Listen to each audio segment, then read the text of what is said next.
Happy Janmashtami to all of you. সকলোকে জন্মাষ্টমীৰ বহুত শুভকামনা যাচিলোঁ। আজি জন্মাষ্টমী হয় আৰু আমি ঘৰত একেবাৰে সৰুকৈ এখন শৰাই দিছোঁ, বুট মগু, বেছি ডাঙৰকৈ নহয় সৰুকৈ। তাৰপিছত সন্ধিয়া হোৱাৰ লগে লগে আমি দুইজনীয়ে মিলি পেলাই শৰাইখন ভাঙিবলৈ ধৰিছোঁ।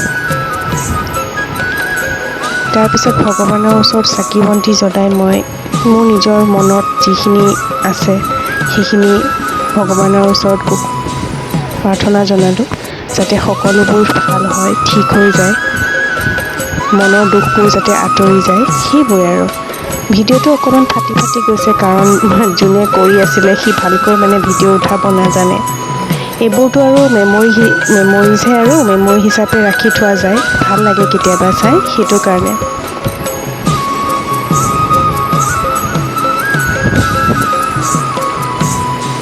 তাৰপিছত প্ৰসাদখন ভাঙি পেলাই ভগৱানক দি পেলাই এতিয়া মই বুটখিনি অকণমান বুটখিনি ধুনীয়াকৈ ধুই মেলি প্ৰসাদখিনি দিব লাগিব যে, সেইকাৰণে ধুনীয়াকৈ চাফ চিকুণ কৰি ধুলোঁ। ধুই পেলাই প্ৰসাদৰ আয়োজন কৰি আছোঁ।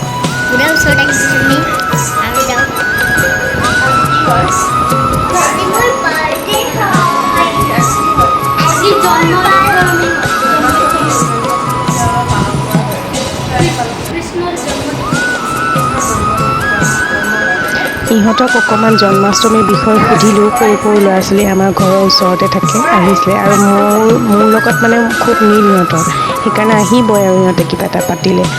তাৰপিছত মা আৰু মই মিলি দুইজনীয়ে প্ৰসাদখিনি ভাঙিবলৈ ধৰিলোঁ, ঘৰৰ সকলোকে দিবৰ কাৰণে, যোন আমাৰ ভাড়া ঘৰত থাকে চবকে দিবৰ কাৰণে প্ৰসাদখিনি ভাঙিলোঁ। একো কৰা নাই, একদম সৰুকৈ শৰাই এখন দিছোঁ।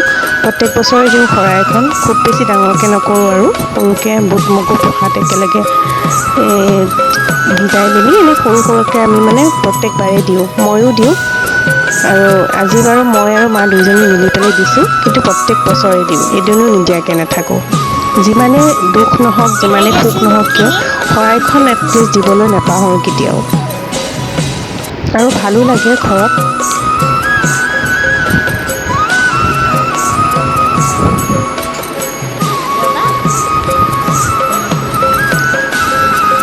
মোৰ খুব চৰ্দি লাগি আছে, সেইবাবে মই মুখেৰে তেতিয়া একো কোৱা নাছিলোঁ, অকণমান চৰ্দি লাগি আছে, কাহটো উঠি যায়।